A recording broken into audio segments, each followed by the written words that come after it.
Thank you for joining on this new episode of this too. I know that's been a while since I've recorded or put anything out. There's been some technical and personal situations on my side that have kept me from doing this, so thank you so much for joining today. Emotional and psychological abuse. I'm sincerely hoping that you don't recognize these things in your relationship, but if you do, we'll talk about how to deal with them, what signs they are to recognize, and how you can cope and what you can do. So yeah, thank you so much for joining. And I want to start off with the usual disclaimer. I am in no way, shape or form a licensed clinician or doctor or therapist or psychologist, so I'm not trying to diagnose anyone. I'm merely speaking on my experiences and what has happened to me, and I will contextualize that for you. So I just want to say thank you again for helping to create this space where we can talk about sensitive topics and things that are important for men in this new day and age, because I think that we're not talking about the things that we really need to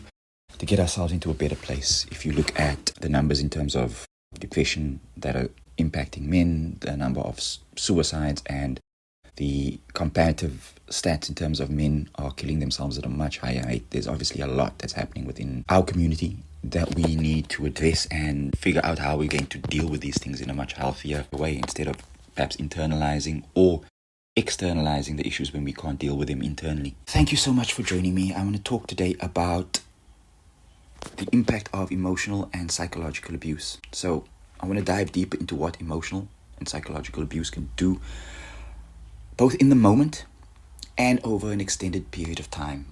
I was in a long-term relationship, and we're talking about 15 years. I started noticing red flags within a few months. And if I look back, and like I said, this is my journey, my experience, the impact of emotional and psychological abuse. Today, I want to dive deep into what emotional and psychological abuse can do, both in the moment and over time.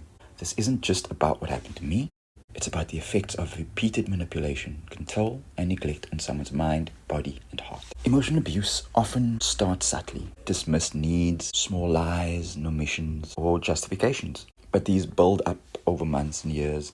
And at first, you might feel frustration or confusion. But over time, it compounds into genuine psychological strain. You start questioning your instincts, doubting reality, and second-guessing your own sense of self-worth. And I can attest to that. It took a long time for the impacts of it to take root with me, to really take root. And I must also stress, as someone that has been diagnosed with borderline personality, I know that my behavior and some of my trauma and issues impacted the relationship. The more I became aware of how I was affecting it, I tried to adjust and change my behavior and not do those things again. It was really difficult to kind of figure out initially where to see the forest from the trees, because I didn't really know where, if I have to sit now and look back, where my BPD impacted us and where it was psychological abuse. But I would say that the abuse impacted my condition, and that exacerbated my feelings and emotions, because BPD, or people with BPD, have a fear of abandonment. So there needs to be something that undermined it in order for the symptoms to show up, or for it to impact the relationship. Because I was very secure and very confident about the relationship, so I wasn't going to sabotage it in any way, shape or form. Physically, it has an impact on you. There's a neurological impact on your brain. If I'm not mistaken, I think it's the hippocampus that shrinks. Chronic anxiety, your body is constantly releasing stress hormones. That impacts over the long term. Depression as well, long term. Stress hormones that are released impact your brain, impacts the physiology of your brain, impacts you. I'm still not physically and emotionally back to where I was prior to what had happened, prior to my spiraling. But I am slowly getting there with doing the work on a daily basis. And it's difficult at first, because like I mentioned, you are unsure, you'll doubt yourself. You keep questioning what the reality is, and over time, that confusion becomes part of your reality. Chronic anxiety and stress, what that does to your body. You could have sleep, you could be sleep deprived, you could lose your appetite, you could have digestive issues. There's a myriad of physical symptoms that you could display. And it's all because of the environment that you're in, where your emotions and needs are constantly being invalidated or dismissed. And your body carries the emotional and psychological weight when your mind can't make sense of what is actually happening to you. Physiologically, the effects can be devastating. You may experience hypervigilance. Some people term it walking on eggshells. You might be more familiar with that. So you're constantly on edge, anticipating criticism or conflict. In my instance, I was constantly trying to monitor for signs of distance and withdrawal, and I was constantly then overreaching, overextending myself to try and make sure that there was a connection and that there was always an avenue for us to connect. And that was certainly, I think, how some of my BPD symptoms showed up, because I was really pouring myself and emptying myself to try and make sure that the relationship worked. So that I can recognize within myself. And then, because in my instance, I was constantly expecting disappointment and distance, I was constantly vigilant and trying to find ways to circumvent that. And it took a lot of stress and strain on me, because I was constantly trying to work on myself and try and bring into the relationship what was lacking. And that took a toll on me psychologically and emotionally, because every time it didn't work, I took another blow and I kept coming back. And I was running on empty because I was just trying to prevent that distance. I certainly was impacted by low self-esteem, because you're feeling less than, because your feelings and needs are not respected. They're constantly being dismissed and invalidated. When you raise these issues, you become attacked. So you stop talking about what you need and you start suppressing your own needs. And that is a space you don't want to go into. But it happened to me, and I swallowed it for what I thought was the sake of peace, for the sake of the relationship. I kept giving grace. I kept giving opportunities to be a person of your word. And the more I extended that and the more that was taken advantage of, the lower I sank and the worse I felt, because that's directly impacting how I feel. Like, why does this person not care about me? What is it about me that is so unlovable, I guess? If we really want to dive into it, that was perhaps what I was trying to grapple with in terms of my own abandonment wounds and issues. So you start asking for less, you start accepting less, because your self-esteem is so low. You don't think of yourself as being a high-value person anymore and deserving of the bare minimum in a relationship, which I wasn't even getting. And yet I stayed. As a result of staying and emptying myself, I started to experience depression and anxiety. And as I mentioned a few times, I was probably suffering with depression for 3 to 4 years before I collapsed. I think I only started to normalize like maybe this year in 2026, and I'm still not out of the woods yet. I've had episodes because of personal issues. My father passed away a few days before Christmas, and that opened up a lot of issues and was difficult. And let me get back on topic again. Because of the low self-esteem and the low sense of self-worth, you are going to slide eventually into a depression and anxiety, and you're going to have a sense of worthlessness. There's going to be no joy. At my lowest, not even the love that I felt for my daughter or the love that she gives me was enough to pull me out of that darkness. And it's all because you don't feel safe emotionally. It's all because you've been made to feel invalid. Your needs have been invalidated, and you've been made to feel as if you're not worth the slightest effort, and yet you're still in this relationship, because there are good days and there are bad days. And that brings me to the next point, which is cognitive dissonance, which is where you are struggling to reconcile the love you feel with the harm that you are experiencing. And that I can attest to, because how can the person that I care for, that I love so much, and how can the person that says that they love me treat me with this way? How can they invalidate me? How can they dismiss my needs, treat me as if I'm the problem for everything, blame me for their actions, blame me for their behaviors and their shortcomings, and yet they turn around and tell me that they love me? But if something goes wrong, or if I get upset with them not doing what they promised, I'm to fault. I'm at fault. I'm to blame for everything. That was something that I really struggled with, the dissonance, because build your world around this person in the end. And I know that was part of my problem. I lost all sense of who I was. I only saw myself up under 2 labels, partner and father. And I gave everything to those 2. And when that fell apart, when that relationship collapsed, I had nothing to support me. I had no sense of self. I didn't know who I was. And to this day, I'm still trying to get back and reclaim my identity and find out who I am again. The emotional impact is just as profound. Feeling unseen, feeling unheard leads to isolation. That I can also attest to. And a sense that you are invisible even to those closest to you. And in my case, the hurt and the damage that was being done to me was done behind closed doors. It was done in the sanctity and safety of our home. I was being undermined in front of my child. I was being invalidated and dismissed and devalued in my relationship. But I was expected to perform and be charming and smile when we're going out. Because how dare I be upset or be angry at the way that you are treating me? And I just need to accept that when we're out in public, you're going to put on a certain facade, and then when we get home, it's going to be different. The love gets cut off. The affection gets put on the shelf. And I know that I didn't handle things in the best way. I tried to speak. I tried to communicate. I got better at communicating as things went on and expressing what I needed. But what I never was able to do was enforce my boundaries, and that was because partially the low sense of self, being devalued, being dismissed like that, you put that person above your own needs and what you need, and you see that as being ultimately more important than yourself.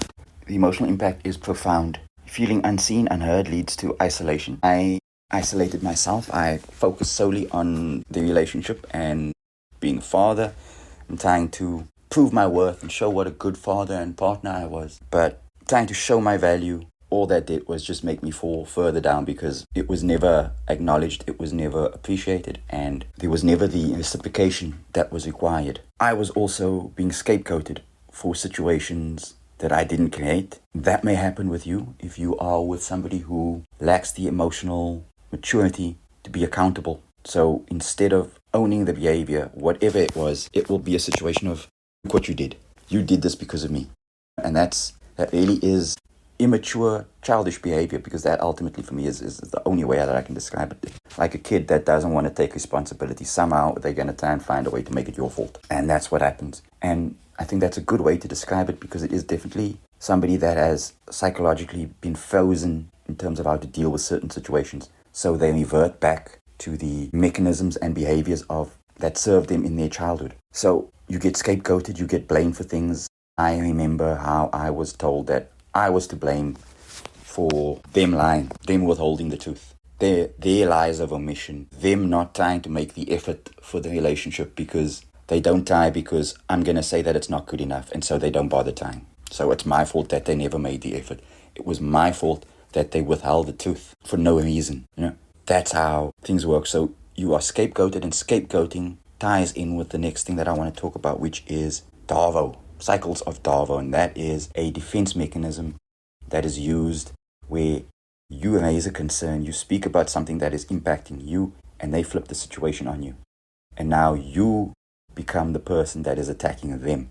And that is a way, again, of not taking accountability, shifting the blame, not being able to look at themselves. So they will reverse it and flip it on you, and they will find a way. And sometimes the argument doesn't even make sense. But the most important thing is that the spotlight is not on them, it's back on you. That gives them a relief and a reprieve. And that means that you constantly have to defend yourself.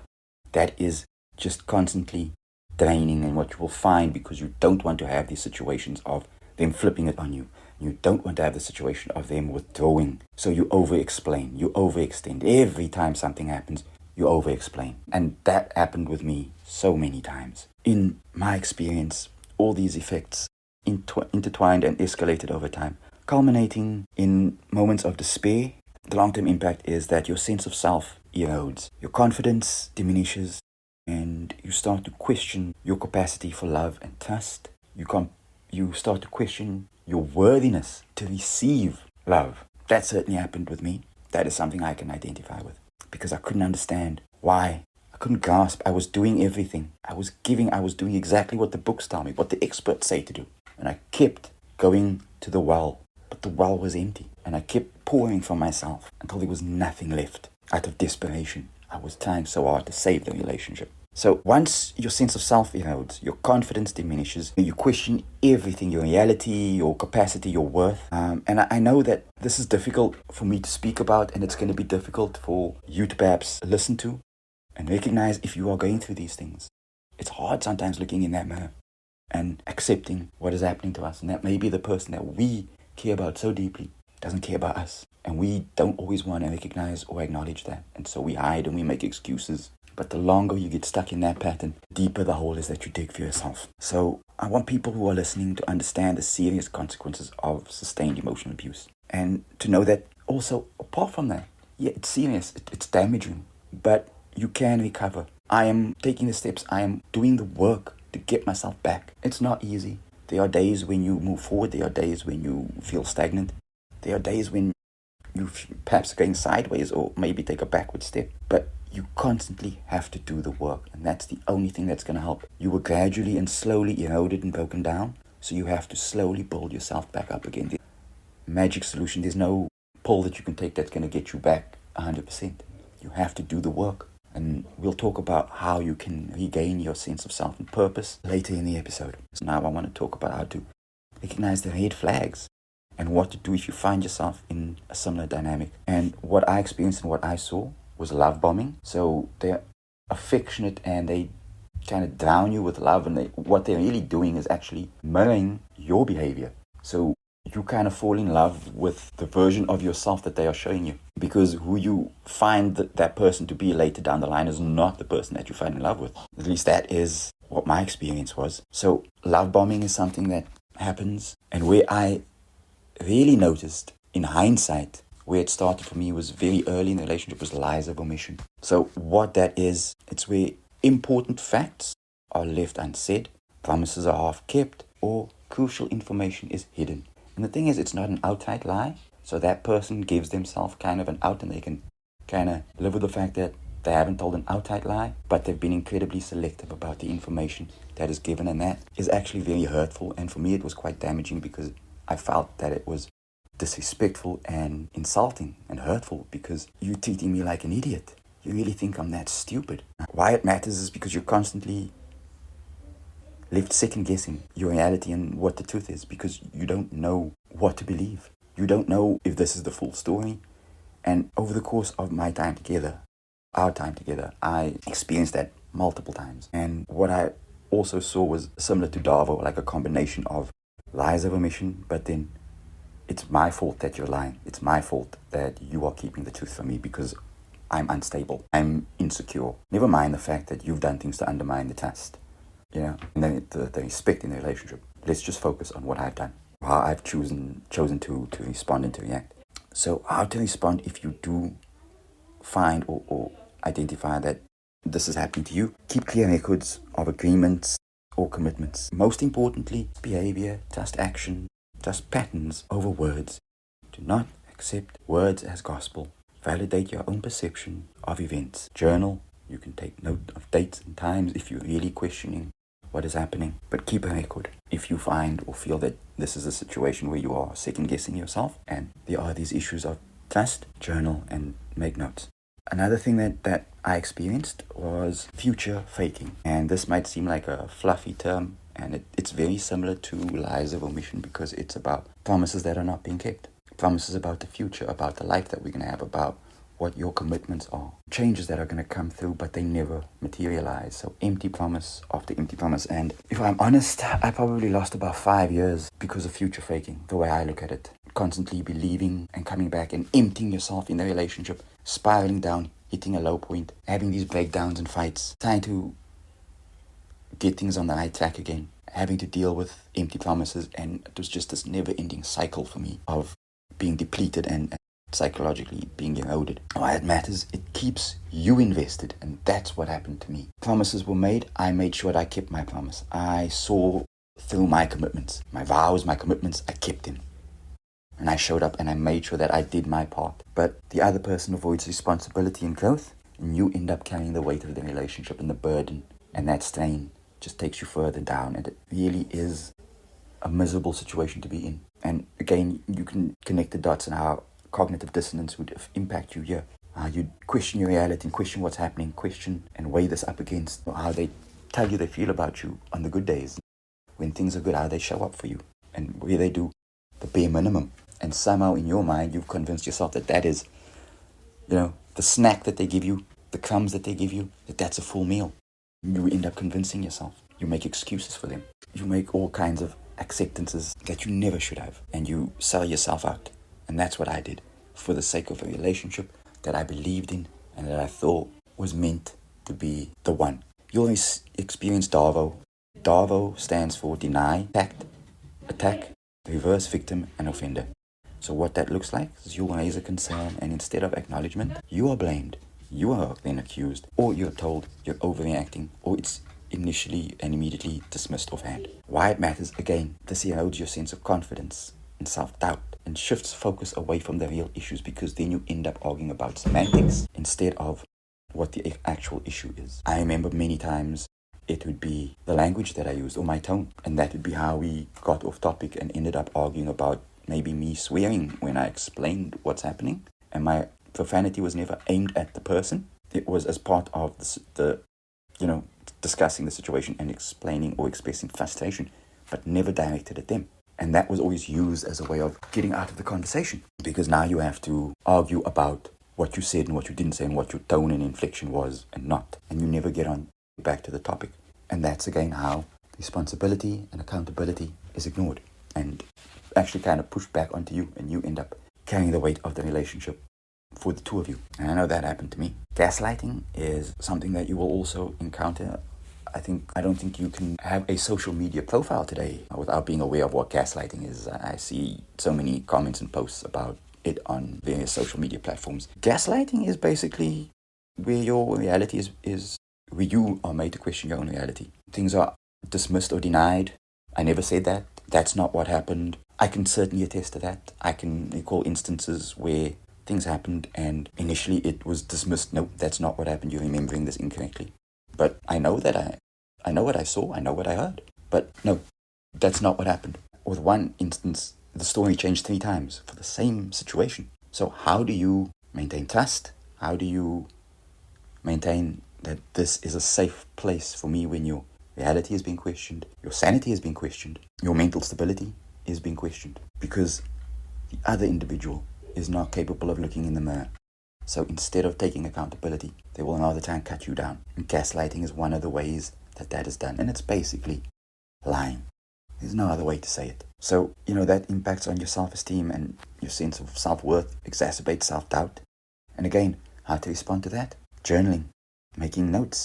And again, trusting behavior over words. People will always show you who they truly are through the way that they act towards you on a consistent basis. One of the things that used to happen to me a lot when things got emotionally too much to deal with is that I was stonewalled. Stonewalling isn't just a silent treatment where they stop. Everything completely shuts down.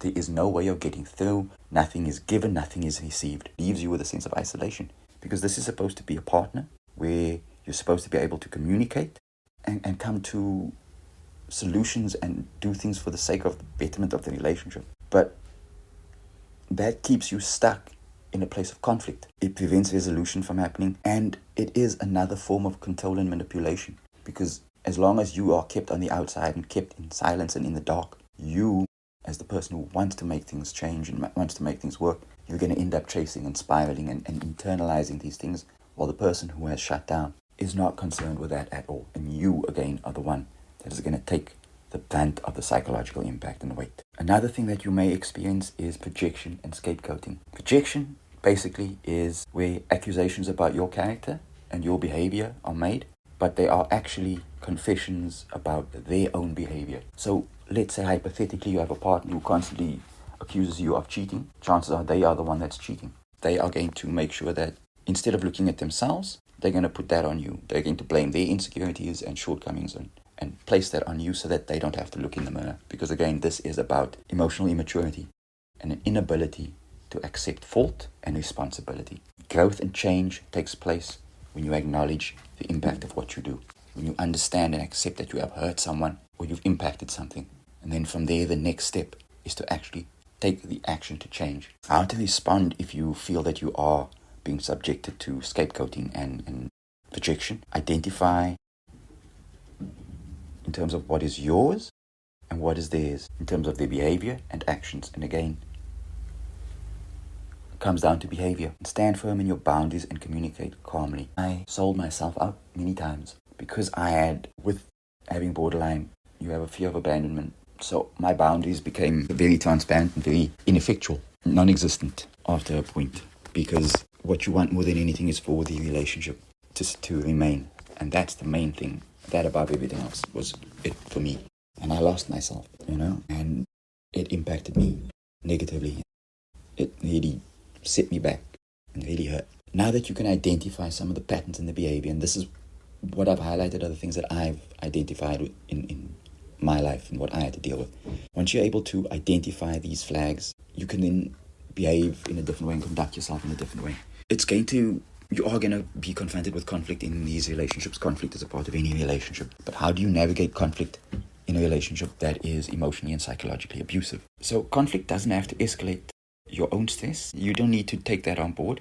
So here are strategies that you can use to protect yourself. So firstly, stay emotionally grounded. Focus on your own response and not on controlling theirs. That means you don't over-explain, you don't argue, you speak from your perspective. Just remember, somebody who doesn't want to understand you, somebody who doesn't want to change you, who doesn't want to make the effort, is never going to make the effort to make the changes. So you need to be grounded, you need to hold your position, and you need to be able to identify what your standards are and what your boundaries are. You need to set clear boundaries and maintain them. That was one of my failings because my sense of self-worth was so low. I wasn't able to stand up for myself in that regard. I accepted little to no effort, and I kept giving and chasing, and it just made me more desperate, and it gave that person more reason to push me away. You need to avoid reactive engagement. There is something called reactive abuse, where the individual is going to poke and provoke you through various things, through stonewalling, through gaslighting, through lies, through dismissal, whatever it is, or they're going to be attacking you using things like Darvo, but they are going to put you under some kind of pressure, and it's going to cause you to react and explode. And the minute you respond and react, you become the problem, and everything gets pointed at you. And that happened to me so many times, where I was being labeled as the problem, but it was my reactions. But the actions that preceded my reaction was never looked at. It was always just my behavior. And you can imagine how that impacts on your sense of self-worth, the cognitive dissonance again, and you can see how all of these things add up and eat away at you over time. And in my case, it was 15 years that it took. So what you can do also is stick to facts, stick to what actually happened. The only way you're going to really know is trusting yourself, but also if you journal, if you make notes, you can speak to an actual record. And again, if that happens and the person wants to dismiss, just step back, remain emotionally grounded. It's not easy, that I can attest to, especially in situations like this. You're already emotionally unbalanced. It's not easy to remain calm and focused, but it's something that you need to do. So you also need to document patterns, because that helps to validate what your experience is. Now, it's important that you are able to recognize these patterns, and if you are able to recognize them as early as possible, the better for you. And this can save you a lot of emotional, psychological, and even physical energy and damage. Awareness is the first step to reclaiming control of your life and your emotional well-being. You don't need to fight or convince someone to change. You need to protect your own reality, your own self-worth, and your own peace of mind. That's the only power you truly have in these situations. If you do find that you are in a situation where your emotional and psychological well-being is being impacted, there are resources, there is support for you. Because if what I've said today resonates with you, it's important to know that you are not alone. I felt that I was. I isolated myself. I, in the end, didn't know, or at least I told myself, there's no one I can turn to speak to about it, because I'd isolated myself for so long. I didn't even think to turn to someone else. I just looked at myself as being a burden and as being the problem. And ultimately, I remember the pain and the hurt in things that were inflicted upon me on the day that I tried to take my life. And if I had taken the steps and done the things that I should have beforehand, that situation would never have happened.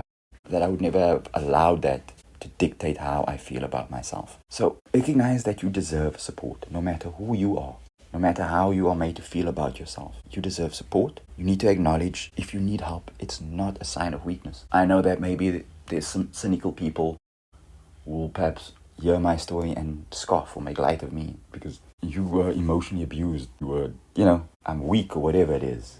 I'm soft. I'm okay with having people make their assumptions about me. I know what the truth is.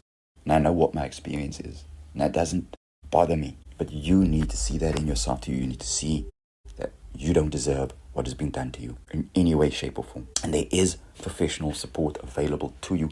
I know with South Africa, with the economic climate, with the lack of actual resources that we have, it's difficult. But there are resources available. Therapy and counseling is available. You just need to find cheap options or feasible options. If you are fortunate enough to have medical aid, that's an avenue for you. But there is therapy and counseling available to you. There are people who specialize in trauma and abuse. You can see psychiatrists. You can get help for anxiety, for depression. You can see a doctor. They can help you as well. You can also get legal assistance if you are in a relationship where there's a child involved, where there's a marriage. If you feel that you are actually, your physical safety is at risk, there are legal avenues that you can follow to protect yourself and your rights. So with that, the last thing that I want to say in terms of getting support, there are organizations like SADAG, the South African Depression and Anxiety Group. Their website is www.sadag, that's SADAG.org. Their helpline is 0800 567 567. They do amazing work, and there are online groups that you can join. So, physical location isn't an issue. Technology helps to break down those barriers, and you can join one of their online groups, and that's something I've done. And I'm part of a BPD group, and I was part of an anxiety group as well, anxiety and depression. There's also Lifeline, and their website is www.lifeline.org.za, and that's spelled exactly as you would say it, lifeline.org.za. They have a 24/7 crisis support line, and that's 0861 322 322. So they'll provide crisis support, emotional support, and referral services as well. And then there are things that you can do yourself from your side in terms of work and self-improvement that you can do. First and most important thing would be setting clear and healthy boundaries and making sure that you enforce those boundaries in a healthy manner, not in a brash or argumentative way, but calm and respectful, because you don't want to say anything that's going to cause them to point fingers at you and trigger you, because that is definitely going to happen. Journal your experiences. Putting things on paper helps to get it out of your head so you don't overthink and dwell on it, but also you can see what happened and you can see the evidence of what you've been through. And so you don't sit with that cognitive dissonance, because a lot of what happens with us is, with people who are in emotionally abusive relationships, you deal with something or you experience something called intermittent reinforcement. And this really messes with your head, because what that is, the best way I can try and contextualize it is when you go to a casino and you play the slot machines. You put money in, you pull the lever, maybe you win 20 rand. So your 5 rand gave you 20 rand. It's not a lot, but you get a bit of a buzz from winning, right? So now you play again because you want to win. And now you end up spending more than 20 rand because you're chasing that high of winning. And that's basically what intermittent reinforcement is. Your brain highlights the good moments and kind of pushes aside all the negative moments. In my experience, the negative far outweighed the good, but I kept holding on and running back to the good moments because I was so desperately trying to keep things alive. And that's how your brain is going to try and protect you in this relationship, because you attach yourself through trauma to your partner. And this is one of those ways that your brain reinforces that bond, by focusing on the good moments and not the bad. And journaling will help contextualize that. Journaling will help you maintain your boundaries because you can see where transgressions took place. You need to maintain a support network. Speaking to friends, family, priest, colleague, teacher, a security guard. You got to speak to somebody. You can't keep things inside. Emotions, feelings kept inside do nothing for you. They accept work against you. You need to practice self-care, and that can be many different things. Physical movement is very important. I make sure that I exercise every day, whether it's weights with my kettlebells, or I run, or I box, or I skip. I make sure that I move, I sweat. That helps to build up self-esteem. It helps to get your body pumping feel-good hormones to counteract the effects of the depression. It gives you discipline, it gives you a routine, it gives you something to come back to the next day and to look forward to. It helps counter the negatives of depression. So it's really important. You need to do things like, looking internally, meditation, breathing, being able to center yourself. It may seem silly or trivial, but in those moments when you are finding yourself emotionally escalating, you need to be able to calm yourself down. And one of the things that I do in those situations is I think it's called the 5, 4, 3, 2, 1 method, where you will focus on, if you find yourself getting triggered, 5 things that I can see, 4 things that I can hear, 3 things that I can touch, 2 things that I can smell, 1 thing that I can taste. It just gets your brain out of that cycle of conflict and agitation. and just kind of resets your nervous system. You can do various box breathing techniques. There are certain things that you can do. You can go online and look up DBT skills. That's dialectical behavioral therapy, which are practical steps that you can use to kind of manage these situations and manage your emotions. You need to also understand terminology and the dynamics of human behavior and relationships like Darvo and gaslighting, etc., so that you are able to identify those things and push back in a healthy way. If you are stuck in ongoing conflict, the best thing that I can recommend is to emotionally detach, and that's not easy because you're in a highly emotive situation. You are probably going to be triggered. They are probably going to do things and say things to try and get under your skin, say things about you to hurt you and to get a reaction. You need to focus on your response, not what is being said to trigger you. It's not easy. I still to this day find it hard to reconcile that the person that supposedly loved me said those things about me to a therapist after I attempted suicide. My suicide was called manipulation. It was called crazy, and I was called crazy while I was in a psychiatric hospital trying to get help. And anyone who's got any kind of mental health struggle will tell you how hurtful it feels to be called that. And to this day, not one apology have I received about that. So lastly, I just want to close off. Healing is a journey, and you will feel isolated, but there are people out there. You just need to take the step to speak, to act, to recognize your own value, and to understand that what is happening to you is not because of you. It's not your fault. Unfortunately, you are in a relationship of some kind with someone who doesn't have the capacity to be fully present and to be the partner that you need and give you what you need. You need to be able to protect yourself. Focus on your responses and avoid escalating. And if you are finding that the things that I have highlighted are happening to you, get out of that relationship as soon as you can. It's not going to get better. It's not going to change. They are not going to change their behavior. Somebody who is committed to misunderstanding you, somebody who is committed to only seeing to their needs and making sure that they are not accountable for what is happening, is never going to change. Is never going to make the effort and give you what you need. You need to recognize your own value, love yourself enough to step away from that situation. Because no one deserves to be unseen, manipulated, or made to feel unsafe in their own home or even in their own body. Take these steps to protect yourself, your reality, your peace of mind, and your life. Do not make the same mistakes that I did. I am fortunate to be here.